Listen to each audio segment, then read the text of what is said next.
Hello, friends.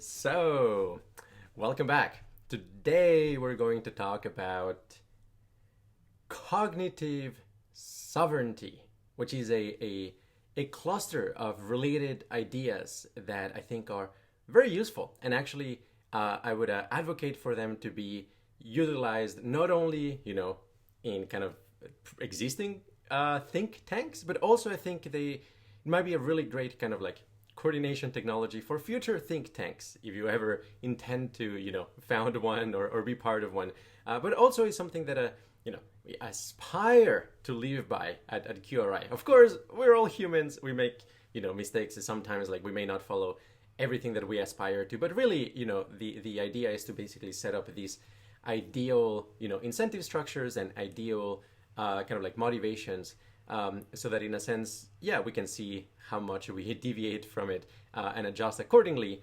Part of the philosophy here is we want to, in a sense, cultivate everybody's best part. That would be kind of how I would think about it. That ultimately we are all collections of sub-agents of all kinds of things, with all kinds of intentions. Levels of integrity, levels of patience, levels of love, and so on. And rather than cataloging people as good or bad, I think like a much more helpful paradigm is, hey, how can we incentivize the good within people?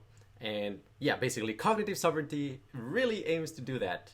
And I'll explain it to you in a second. But first, the Qualia of the day is long walks on the beach, which I highly recommend in case you haven't done that ever. I find, most people have, probably most of the people who have a computer right now, who are watching my videos probably have at some point in their life, had a long walk on the beach, and it's really, really cool. So recently I discovered that actually where I live is within walking distance to a actually really pretty and fairly deserted beach.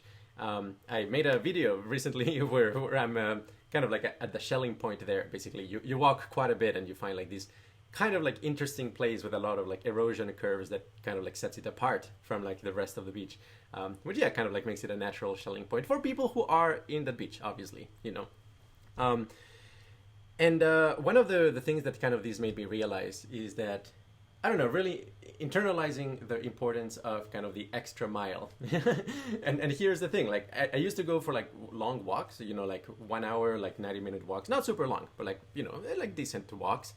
And used to, go to one place somewhat nearby here, and like, okay, like I can walk, like 90 minutes and get to this like pretty hill, and it's a very beautiful hill with a very scenic view, and I used to do that. That was kind of like the reward of going all the way to that place.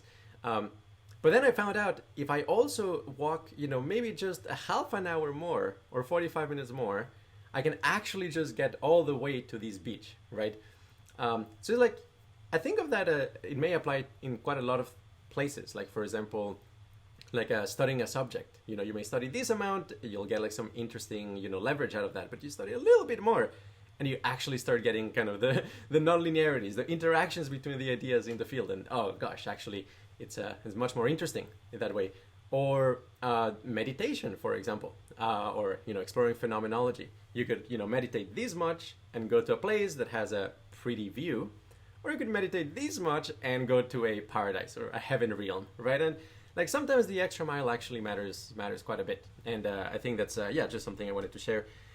When it comes to long walks on the beach, I would highly recommend taking off your shoes and your socks for the full experience. You don't want a barrier between your feet and the sand. It's actually a very crucial part of the experience. And also considering the component of your homunculi, that actually contains high definition, tactile sensations from your feet. It's what a waste if you don't take off your feet. Of course, for the full experience, some people recommend taking LSD, maybe a moderate or small dose of LSD, and especially if you have good reactions to that, that's a good thing to combine with a long walk on the beach. They they go hand in hand. They go well together usually. There are some caveats. If you're prone to psychosis and things like that, it actually might be pretty dangerous. you should do it very supervised. But yeah, I mean, something that I find kind of like very beautiful is that the beach actually contains just so many examples of, universal features of dynamic systems and physics. And I think it's very beautiful. Like the video I made recently was about erosion curves to kind of like, I don't think I explained it very well, but the main idea was that, when you have kind of like these, rock formations and you have like air constantly circulating around it, I mean, of course, the parts that are like softer, will erode more quickly. And, that's part of like what makes the erosion curves. But there's something else that is interesting and non-trivial, which is that as the air, in a sense, erodes the curves that, in a sense, move the air in a way that increases erosion, well, what happens then is that those kinds of curves are actually not self-sustaining. Whereas the kinds of curves and formations that minimize further erosion, they're in a sense self-protecting themselves. So over time, the curves that you will see that exist will be precisely those that minimize further erosion. And the thing that is beautiful that connects this to the free energy principle is that, in a sense, then the curves that are minimizing erosion will be sort of like a reflection of the actual dynamics of air currents, which is this whole idea of the free energy principle that for a system to survive, it needs to, in a sense, be minimizing entropy injections from its environment. And to do so, it has to implicitly be modeling the environment, and adapting to it. So erosion curves, a completely dead thing, right? But in the erosion curves, you will find an implicit model of air currents, and I find that beautiful. I think it's fascinating. In the beach, you will also see kind of like dunes of sand when there's like a lot of air, especially when people are not walking there, you see these dunes. Well, that's an example of self-organized criticality. Another, super important, super general aspect of physics and dynamic systems. Another, definitely much more like poetic here is this idea that like, most of reality is actually empty space, which is ultimately like quantum foam or these kind of like, like quantum vacuum, quantum void. Matter might actually be kind of a tiny, almost kind of like a rounding error in like what is actually going on in the universe. Even with the black holes and galaxies and interstellar medium and all of that, it's still a tiny fraction of what the universe is all about. And I think a metaphor with the beach is that basically, if you think of reality as kind of the huge body of water of the ocean, and then maybe matter and like the things that are happening here in the surface at the edge is kind of the foam that forms when the water is like hitting the sand and so on. So tiny thin film of foam relative to a huge reality. So that's another kind of cool metaphor here. Okay, hopefully the sound quality is decent. Also, ginger juice to carry me through, because these might be a bit of a long discussion potentially. So I'll make it as short as I can, but there's a lot of material to go through because this is a very important concept, not only for us but potentially for the world. Okay, but going on the beach, smooth pebbles. In a sense, there's also quite beautiful that in a way, like all the roughness in the surface of pebbles, like naturally and without human intervention, just gets polished by the interaction of the rocks with each other and the water as they collide against each other. And over time, in some sense, you could say you're losing information because you're losing the roughness around it. But at the same time, you're actually gaining a view into the essence of the rock, which is what the rock is actually made of. You will see the matrix of crystals when a rock is like very well polished.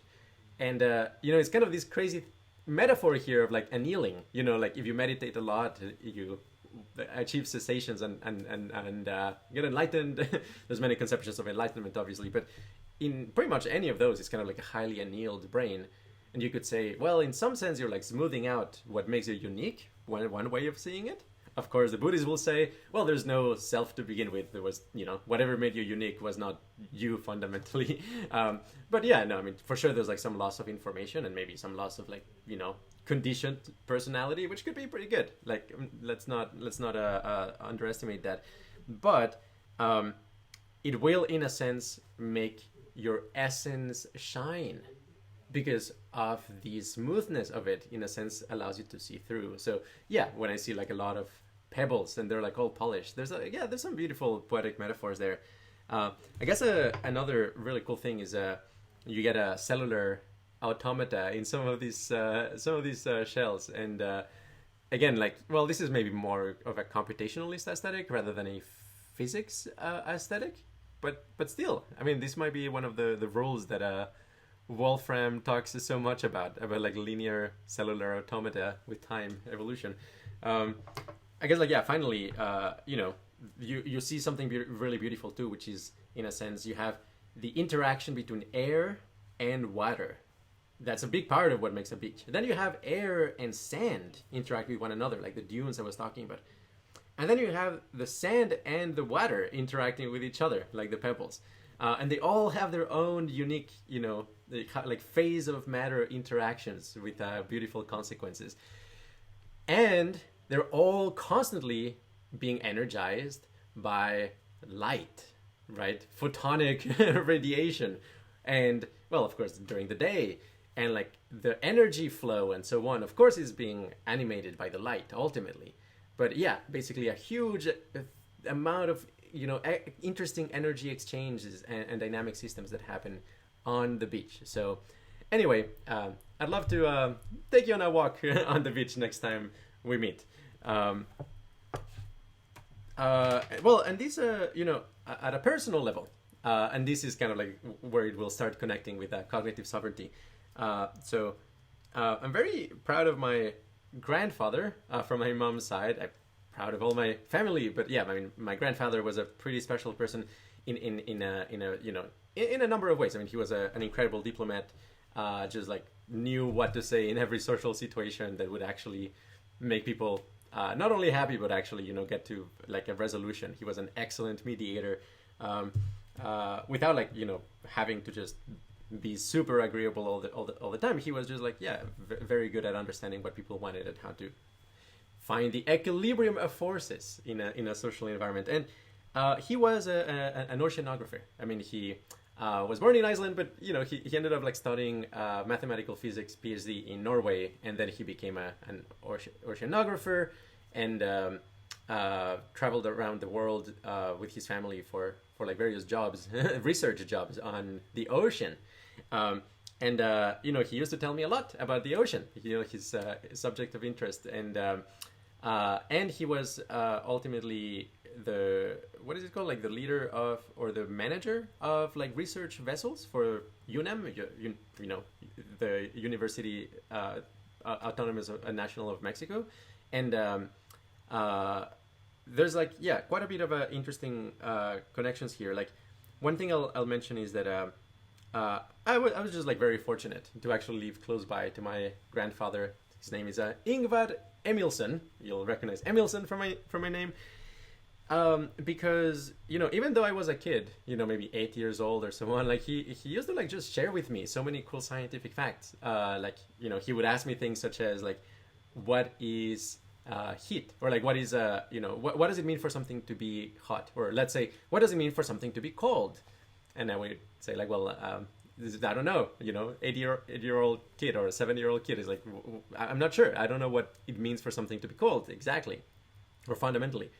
And he says, oh, it's the absence of heat or the absence of it being hot. He's like, oh, okay, fine. What does it mean for it to be hot? He's like, is it the absence of cold? No, it's vibration and jiggling of molecules and atoms. So, and that's kind of something that really stuck in my mind. And he would do that all the time. He explained to me, like, why ice floats, having to do with the geometric organization of water molecules when they freeze, and actually, the density goes down. He taught me, like, how to derive the golden mean. You just need a little quadratic equation to do that. And, like, I was very happy to not only know that they are beautiful, but also, like, how to derive the precise, like what is like the golden ratio exactly. Yeah, I mean, as an oceanographer, I mean, he used to explain very much that a beach is actually a very rare environment. You require the equilibrium of a lot of forces. And again, air, water, and sand, and, particular temperatures and particular types of currents. Because otherwise, a beach doesn't form. Like beaches come and go, actually. The conditions for beaches are not always met. And there's like a lot of counterintuitive things here where like you may think that, well, the stronger the waves are, the more, the sand will be like, thin and polished. It's actually the opposite. Like the stronger the currents are, the more you just see large pebbles because like the tiny grains have actually been taken out into the sea. So actually when you see like very, very fine, like very refined sand, that means that there's going to be like kind of like this sand bed that extends quite far into the ocean that prevents actually the thin sand just being taken over by the currents. And I want to use these as a metaphor for why it's actually so hard to have a high quality think tank or a community of people that are actually capable of thinking new thoughts. It's very rare. Like you see there's lots of think tanks, lots of academic departments, lots of places where allegedly people are being paid to think new thoughts, but then you actually see the publications and like, well, this is just a remix of what's out there in the literature. And there are places where people think new thoughts, but then like oftentimes they're really just crackpot ideas, and that's also something that you want to completely avoid. So how do we actually make a think tank that is capable of thinking new thoughts in the best way possible? And that is cognitive sovereignty. So cognitive sovereignty basically has three pillars, three kind of like separate components. And basically what I'll say is that you require to wear several kinds of hats to actually embody and be able to actually use these three pillars in a synergistic rather than adversarial dynamic. And here's another anecdote from my grandfather that is really relevant here. I must have been like 5 years old when I asked him this question. I mean, in retrospect, I'm sure it was a very rude question, but basically I remember that, that's a time when I used to struggle a lot with the nature of death. Like I wanted to live forever, and just very sad that people would die. I was very sad the fact that, my family was going to die. At some point, everybody goes through that. It hit me really hard, I would say, when I was a kid. And I asked my grandfather, like, hey, aren't you sad that you're old? Like, aren't you sad that, you might die pretty soon? And his answer was actually amazing. His answer was, no, I'm not sad.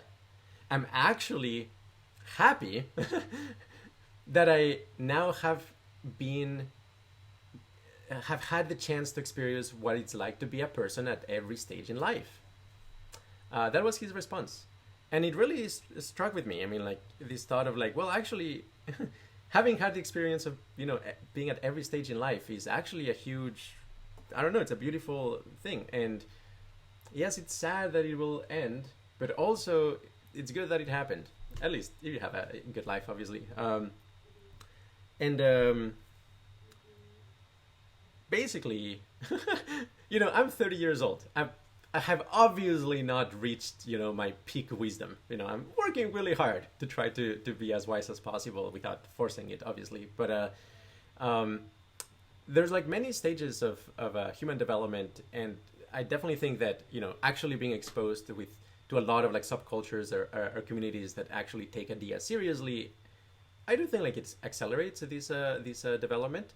I very much think that, basically really wrestling with these kind of deep ideas actually is beneficial for personal development of that kind.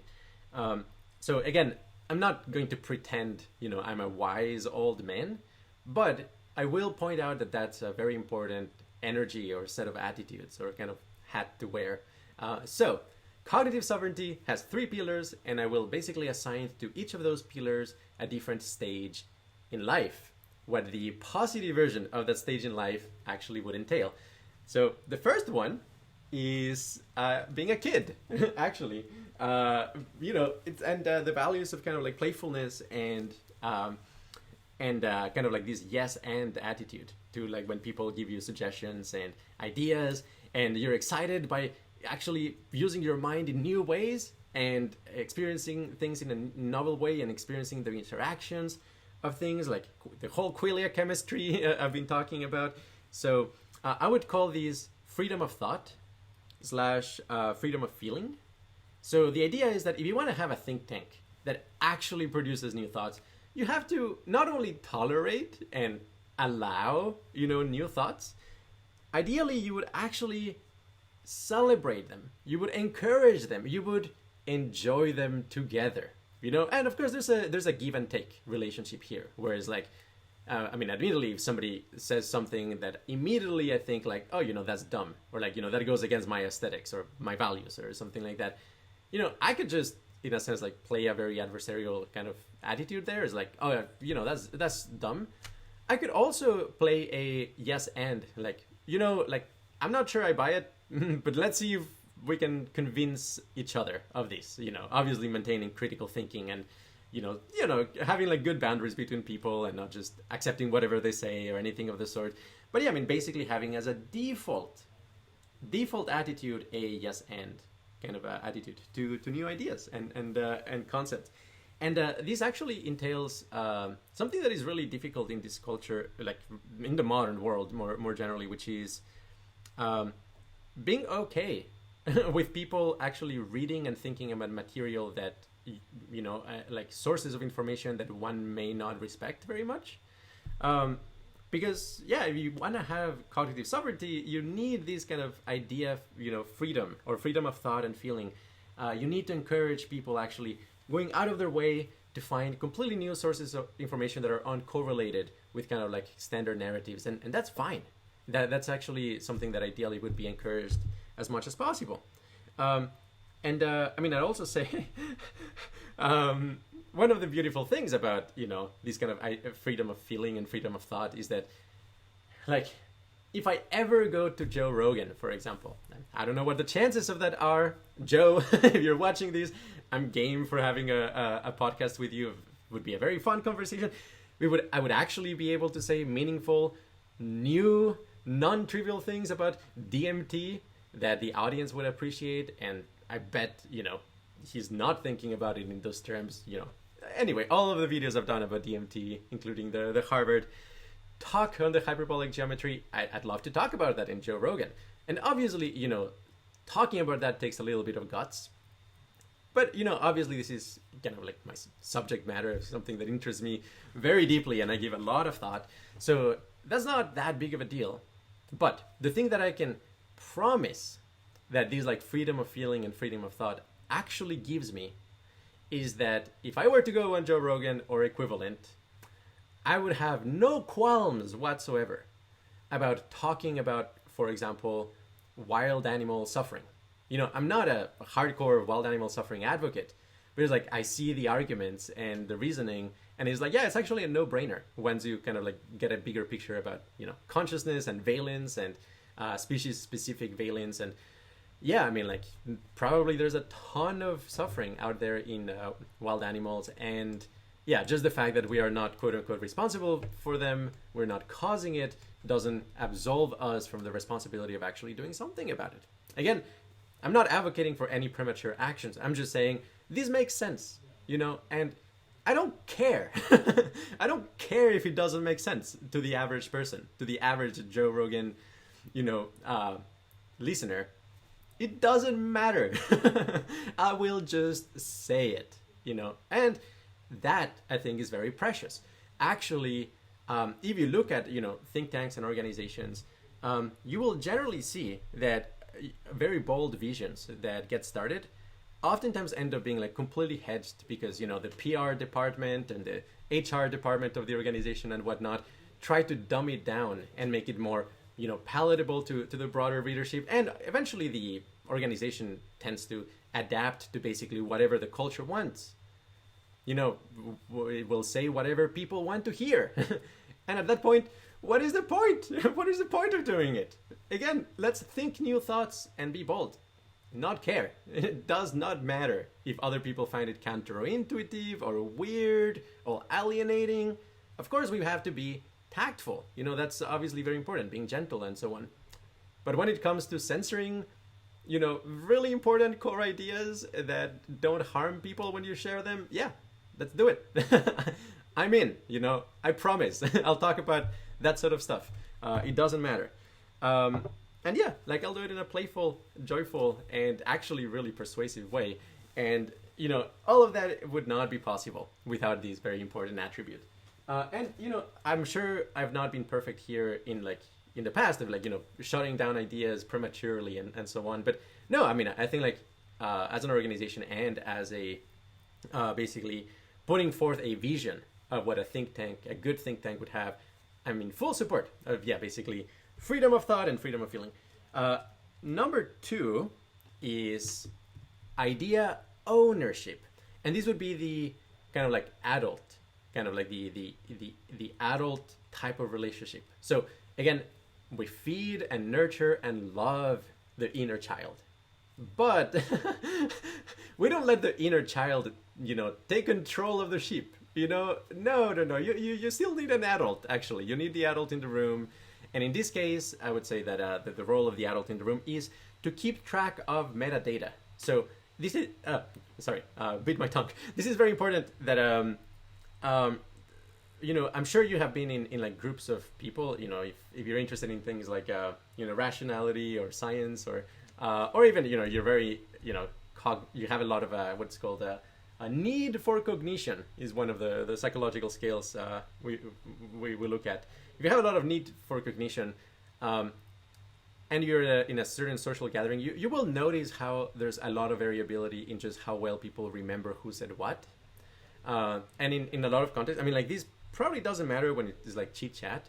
It matters a lot when you actually want to set up a proper incentive structure in order to incentivize sharing new thoughts, right? If you share new thoughts that are original, it took you a lot of joules to come up with those thoughts and a lot of attention and energy, and you share them, and then the people around it, they adopt it, but they forget that you came up with it, or worse, somebody takes credit for it, or people just believe that it was somebody else. That's not a good incentive structure, and that happens all the time. It really, obviously, it's a matter of maturity, and on some level, there's ego things here. But yeah, basically recognizing who came up with an idea. This is very tricky in some circumstances where basically the field is constructed by several people working together on it over a very long period of time, where, they kind of share thought forms, and oftentimes both people or three, however many people are doing these, will all come up with similar ideas roughly at the same time. And at that point, actually, you should probably say, the credit is the epistemological commons and the mutual energy that has been put into it. But, that kind of conversation has to be possible. It has to happen.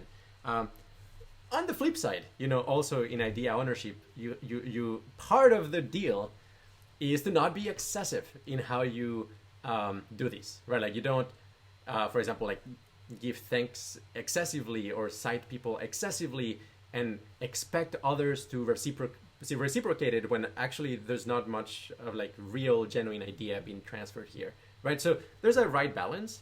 The right balance is going to be, in general, much more kind of citation, much more acknowledgement of people's ideas than how it is usually done in the wild. But it's not going to be something extremely restrictive where everything that you said, we take note, and we make this huge chart, and people get super upset if you forgot to cite them for some idea or something. No, that's excessive and it's silly, right? We don't want that either. But still, idea ownership is really, really important. And that would be part 2. And I'll say, it's kind of being the adult in the room, the person who wears the hat in a way that, this idea, it was John's idea, or it was, Jane's idea, and I think maybe you added a little bit of an example, but the core idea was this other person. And also when you're deeply in sync with enough people that are actually thinking at the same level as you, Yeah, that's something you can actually negotiate and in a sense like arrive at a sensible conclusion of like what is the value add for a person, and again, actually I've seen these also happen in organizations where in order to be kind to people you pretend that they are contributing more than they are, and unfortunately that type of attitude is kind of poisonous for cognitive sovereignty because it dilutes the merit of the people who are actually contributing the new ideas, or taking people's ideas and forging them into something else. So anyway, kind of basically understanding the importance of kind of keeping a track record and transactions here. So being the adult. Okay, but there's a third one. The third pillar is which corresponds to being a wise old woman or man, like a wise old person. What is this? This is information responsibility. This is probably the trickiest of the three. I'll start with kind of like a quote by Eliezer Yudkowsky, which is that it's just as the Moore's law was, this idea that like every 18 months you get like twice as many transistors per dollar or like per square centimeter. Likewise, every 18 months, the minimum necessary IQ to destroy the world single-handedly goes down by 1 point. Meaning that, with the advancement of technology, in a sense, like causing tremendous havoc, either intentionally or accidentally, goes down. Of course, like these will be probably compensated by, future control systems that we, I'm sure a lot of crazy societal transformations will happen within our lifetime. Technology, crazy changes. But broadly speaking, if we stay as we are with a kind of like, open science ideology and, information wants to be free, if people have an ideological affinity towards those ideas, independent of like the nature of actually how dangerous ideas can be, I think we are headed in a pretty dark direction, unfortunately. So I don't talk about these very often, and there's a really good reason why actually I don't talk about these very often. But I did spend several years, roughly between 2016 and 2019, really doing a lot of research on information hazards and how to minimize them.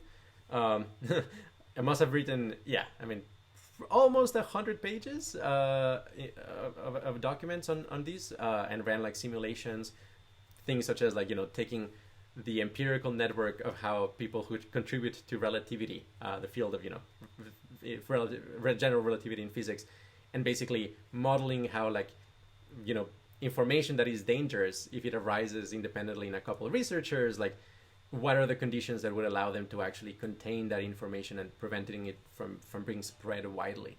And here, unfortunately, the cards are stacked against us for a number of reasons. But honestly, the biggest reason is a very silly aspect of human nature, which is that we like to feel powerful. We like to feel that our ideas have a lot of weight.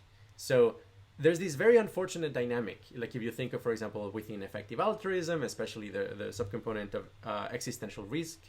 Like there's an existential risk organization out there, you can apply to it and like maybe you get to work on existential risks and, that fulfills your feeling of meaning and importance. But what if they don't pay attention to you, right?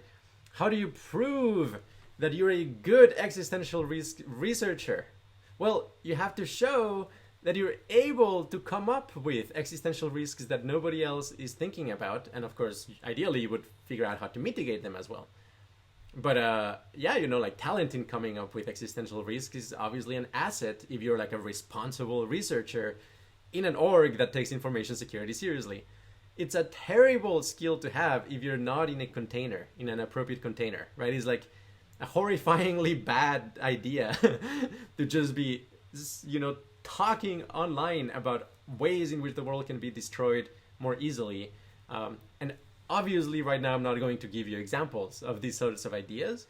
I will give you a hypothetical example of something that, will very vaguely point at the class of things I'm thinking about. But essentially, imagine that you're kind of a amateur, network scientist, and you decide to kind of like import the water pipe structure of San Francisco or something like that. You do network analysis, minimal cut analysis, whatever it may be, and you find out, oh my gosh, if you just cut this one pipe over here, or you damage this one pipe, like 45% of San Francisco is not going to have water for a month or something like that. It's like, oh my gosh, actually the system is super brittle. And it was a non-trivial thing to find because it required like network science. It was intractable otherwise. Maybe you came up with a new algorithm or a new, heuristic, and okay, but now you have this information that nobody else has, that if it were to be out, in the public, it would cause a lot of damage potentially. So what do? Well, the typical human, the typical nerd, the typical person who does this will actually give in to the desire to share it online in order to signal that they are clever, that they are smart, that they can think of consequential things. I mean, that's a part of the unfortunate kind of like shadow side here. And there's like plausible deniability, because you can also say, the reason why I'm talking about this is to raise awareness, and like, maybe somebody in the city of San Francisco, in the government, will see this, or we can sign a petition. But in the meantime, you're just like showing it to all of these people who might be bad actors, that how to cut off the water of San Francisco for 45 days, or 45% of the people for a month. So things like that, but fractally. I mean, essentially that's kind of like happening all the time, constantly, right now, like across the world. It's just the incentives are set up such that, basically sharing dangerous ideas. I mean, and there's like things that are like completely appalling here. I mean, things like gain of function research, being published in journals. Yeah, I mean, the incentives are such that like if you do good research, it's like, oh my gosh, you can just do this very simple modification to the virus and it makes it 10 times more deadly. Don't put that in a journal. We've got to find a new structure with actually a kind of like security clearance and, really, really high bar for the integrity of the people who engage in that sort of research. Basically, my sense is that we are children at this point as a humanity. We have no idea of what we're doing in this space. Information responsibility is absolutely essential for, I would say, like any cutting edge field. I would definitely say like in the field of effective altruism, and obviously the sort of like interesting questions that we pursue at Qualia Research Institute. That is wearing, I'll say the hat of a wise man. There's not trying to catch anybody's attention, like boring ass hat, but perfectly functional, is not gonna fly away. You can roll it up, maximizing functionality without caring about visibility. That is kind of the wise man or wise women mindset that I think is very essential for this line of work. And definitely shifting the perspective from one of how do you minimize blame to how are you actually responsible for the things that you put out in the world.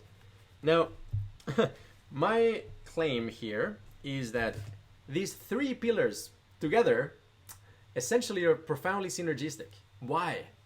Because you're not going to attract top talent, people who are actually capable of thinking new thoughts and are really creative and like really want to do good things for the world, if they don't feel that they will be able to actually share their cool ideas and be encouraged and loved because of them. Where like that's kind of a very beautiful thing, that it's kind of motivating, this childlike wonder for exploring the mind and so on. But then once you're in that environment, you're not going to be very incentivized to actually share new ideas if you feel that people will be stealing them or taking credit for them or not properly acknowledging you. Or vice versa, if people are too excessive in that dimension, also you're not very incentivized because you think, that's another way of kind of controlling you. So, and furthermore, especially the more responsible people, or the people who have like more kind of like a more fear response to novelty, they're also not going to be wanting to share ideas in that community if they feel that people will be irresponsible with them. So in that sense, I think like they all come together. And you're not going to have a high quality think tank without the three of them, is my claim. And if you see, amazing breakthroughs that happen in the world in the past, from like various labs or like various like research groups, I would claim that that's actually going to be quite correlated with that. I mean, the quality of the geniuses that are doing the work, that is obviously a huge factor. But then, taking that into account, I think like for them to actually collaborate with each other in a very, positive sum game kind of way, I think then cognitive sovereignty is, an additional very important container for that to happen. Anyway, that's what I'm thinking about these days. I'll be advocating for cognitive sovereignty in multiple ways, but I just wanted to share it. I will mention, I guess, like two things to end with, which is how these may actually play out in practice. Kind of like, how do you see kind of this level of responsibility, but also openness and also like a give or take attitude out there.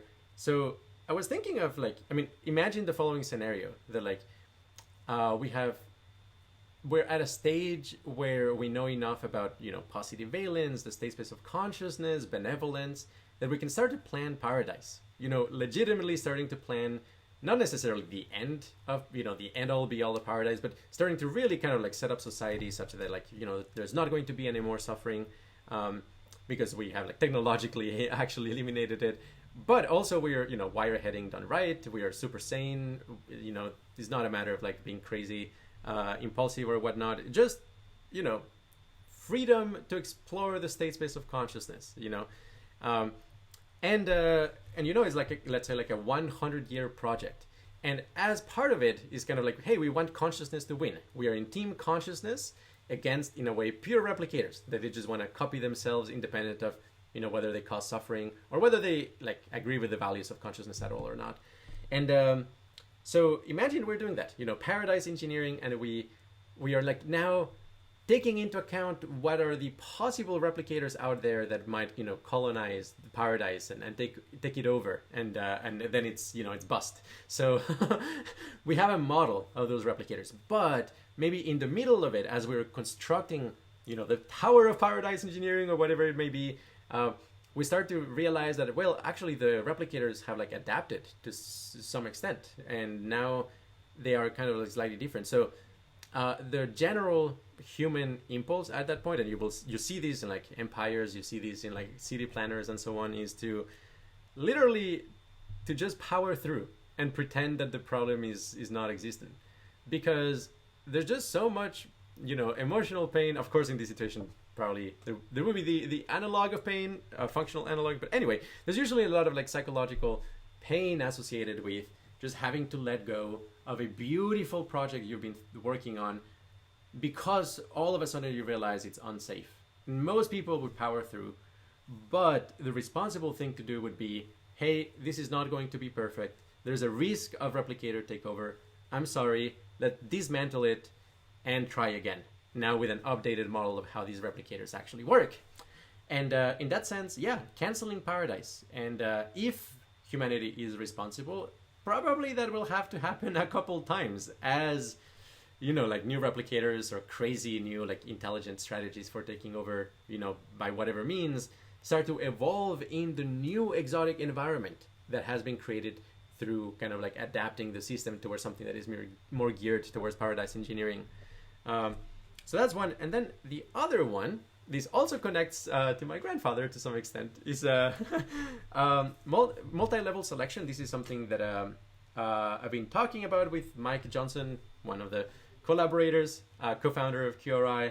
And it's really cool that like, in a sense, and I'll talk more about this more in the future, but imagine the vision is that, okay, like one possible outcome in the universe is that we create hedonium, just matter optimized for positive value, positive valence, and valence is the source of value. Okay, that might be the end all be all. But then what if actually hedonium, is very difficult to manufacture and is like completely very, very unstable?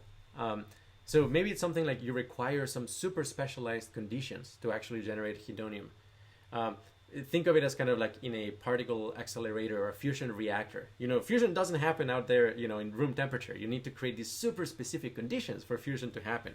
Well, likewise, I suspect, matter optimized for, like maximum bliss and maximum understanding, maximum energy of happiness, or whatever it may be that turns out to be the good. Well, it may be a very special set of circumstances. It may not be something that you can tile the universe with. So, but the civilization could still, in a sense, use that as kind of the crown jewel of its value. It's kind of like almost kind of like ultimate consciousness incarnate is the crown jewel of our civilization. That could be, and in that world, it's still paradise. It's still kind of like as good as it gets in a way, and ideally everybody's also super happy in extraordinary ways. But if you were to kind of like take a picture of a part of that paradise, you will see that, hey, over here you see a PhD student, looking at some lenses and doing some diffraction experiments. And over here you see like somebody, just having, like participating in some kind of collective like family raising operation, etc., etc. Then over here you find kind of like the hardcore, Qualia researchers, people who are kind of like particle physicists. They're like exploring new ways of combining, high energy Qualia together. But it's not, it's kind of like this adjacent thing to hedonium. Is not like optimized for hedonium. Maybe it's like optimized for like knowledge gathering or like information gathering, and so on.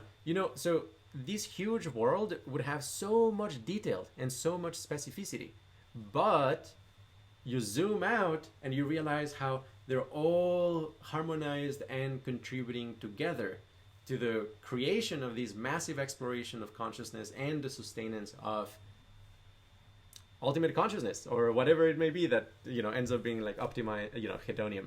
So multi-level selection, I think, is like that like you really shouldn't try to think of paradise as kind of a homogeneous thing where like everybody's doing exactly the same thing all the time, or like some kind of like naive view of everybody's just free to do whatever they want, either like kind of like just naive personal freedom, or naive utilitarianism, or naive virtue ethics, or anything of the sort. I think it's going to be much more complex. I would recommend watching the video Advanced Visions of Paradise to kind of get a taste of how I'm approaching these problems these days.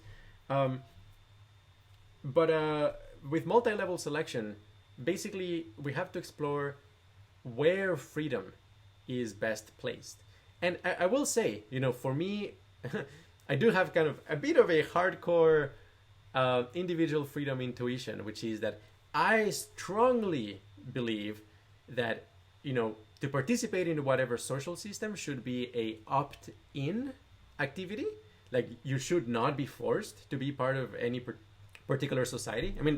This is very idealistic. It's not going to happen this year or this decade at all, right? But ideally, I think everything should be opt-in. All of these societies should be opt-in. Of course, the society can choose whether to have you or not. That's also part of the right of the society. But in a sense, like, it's not going to force you to be part of it. And the second condition is kind of the ability to say, I'm done, pack your bags and leave. Basically, the ability to have a way out. And I think that's also should be an inalienable right that resides at the individual level.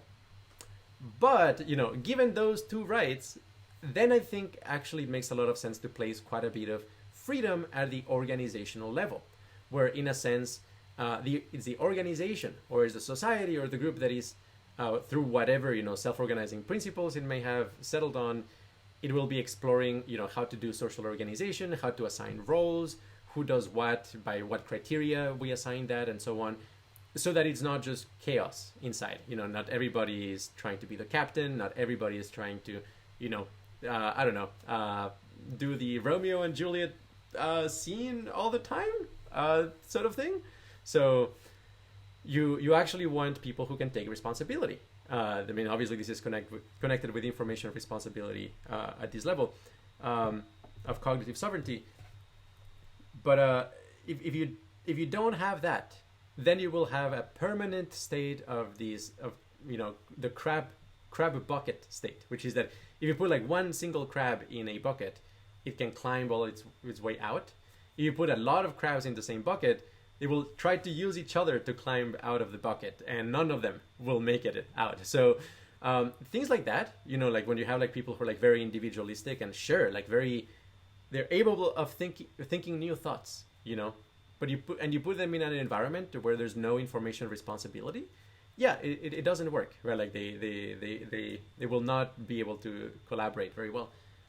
So I think like, yeah, basically kind of having this principle of liberty at the level of the organization, where basically, yeah, there's like some rules and this is how we assign tasks and whatnot.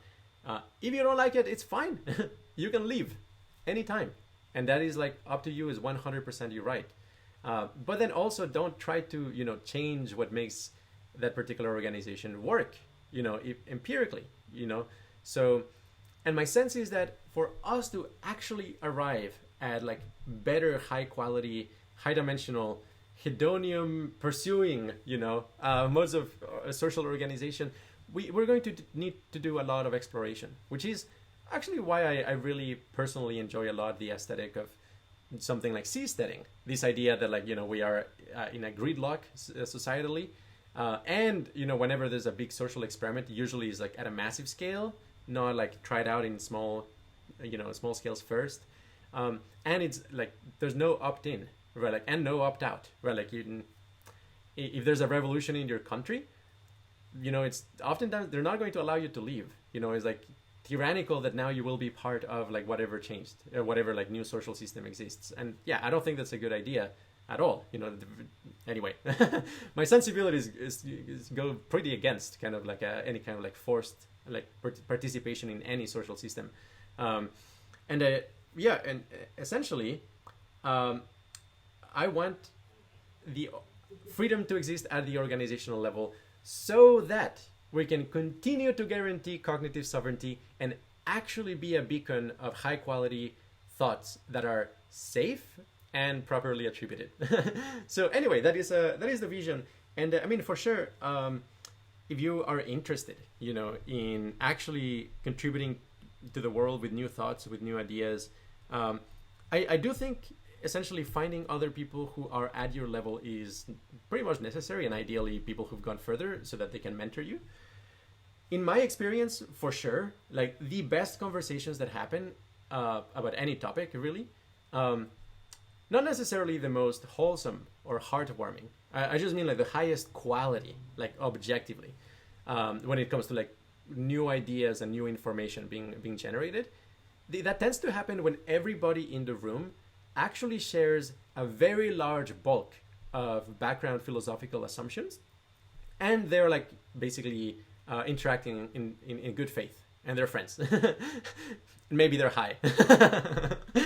Actually, that sort of circumstance is like very ideal for like high quality new idea generation, and